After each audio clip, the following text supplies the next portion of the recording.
मुझे मेरे तारापीठ आश्रम पे कुछ सन्यासियों ने, कुछ लोगों ने पूछा कि महाराज, संसार में आकर्षण विधि क्या है। तो मैंने कहा, तुम किससे आकर्षित हुए हो? परमात्मा से, आत्मा से, इंसान से? तो बोले, महाराज हमको तो मोक्ष प्राप्त करना है संसार में। बोला, हम परमात्मा के प्रति आकर्षित हैं।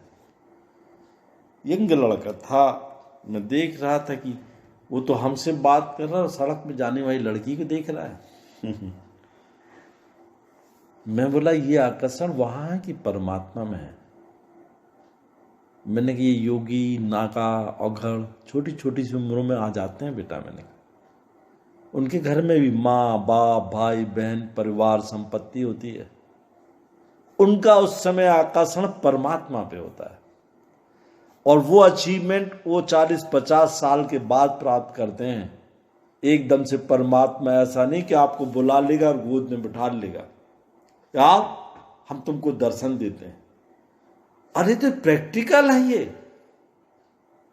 आज जो औघड़ हैं, नागा हैं, शमशान पे बैठ के वो अघेश्वर शिव की साधना करते हैं, काली की साधना करते हैं, उससे मिलने के लिए ललायत होते हैं। जिन विद्याओं को लोग घृणा से देखते हैं, वो किसी के घर मांग नहीं जाते। उनको चाहिए क्या है? आप तो पहने नहीं ड्रेस और क्रीज को देखने लगे। मेरी क्रीज तो खराब नहीं है, शर्ट तो खराब नहीं है, परफ्यूम ऐसे डालते हो जैसे कि देवलोक की गंधर्व सुंदरियों को आकर्षित कर रहे हो। ये आकर्षण परमात्मा के प्रति आपका हो नहीं सकता। उसका कारण यह है कि आपकी बुनियाद बहुत कमजोर है। पेट और पेट के नीचे वाले के अलावा आपको कुछ आता ही नहीं है संसार में। आप इसके अतिरिक्त कुछ सोच नहीं सकते। आकर्षण एक झूठ है। आपका आकर्षण इसलिए बना है कि आपको कहीं से मुद्रा प्राप्त हो जाए और उस मुद्राओं से आप बड़े आदमी हो जाए। क्या वो मुद्राएं साथ लेके जा रहे हैं? ये बड़े बड़े आश्रमों में, औघड़ आश्रमों में, नागा योगी आश्रमों में सब एकांत में बैठे रहते हैं। उनका आकर्षण परमात्मा के प्रति होता है, और परमात्मा ऐसे नहीं मिल जाता। मैंने उससे पूछा, तू पढ़ा क्या है? तो बोले, मैं सिविल इंजीनियर प्राप्त किया हूँ। मैंने कहा, पढ़ लिख लिया, सिविल इंजीनियर प्राप्त कर लिया, जॉब भी लग गया, तो अब काहे का आकर्षण तेरा? बोले, मैं IAS IPS भी बनना चाहता हूँ। तो मैंने कहा, सब बन सकता है, मेहनत कितनी की तूने? बोलता है कि नहीं, अब मैं सोच रहा हूँ कि नौकरी तो लग नहीं रही, मैं भी आपके समान बन जाऊँ। मैंने कहा, उम्र कितनी है? बोले, महाराज मेरी उम्र तो 26 साल हो गई। तो हमने कहा, इस आश्रमों की एंट्री बंद हो गई, यहाँ तो 8-9 साल में भर्ती होती है, और 15 साल में आदमी के संस्कार हो जाते हैं।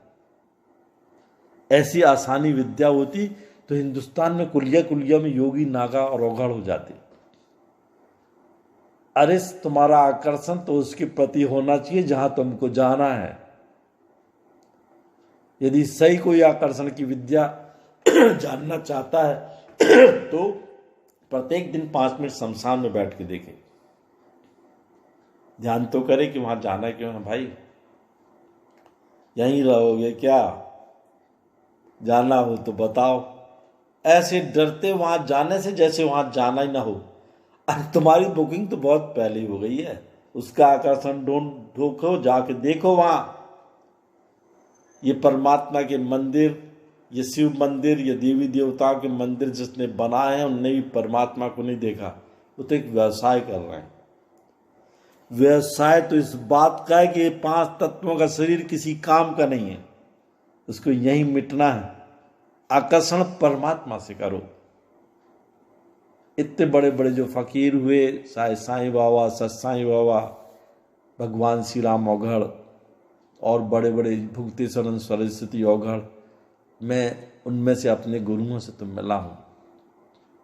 मैंने देखा एक बहुत बड़ी फकीर जिंताबाई को मैंने जबलपुर में देखा, संस्कार धानी में बैठी रहती थी नीम के पेड़ के नीचे। एक बहुत बड़ा इमली का और नीम का पेड़ था, वहाँ शीला टाकीज हुआ करती थी।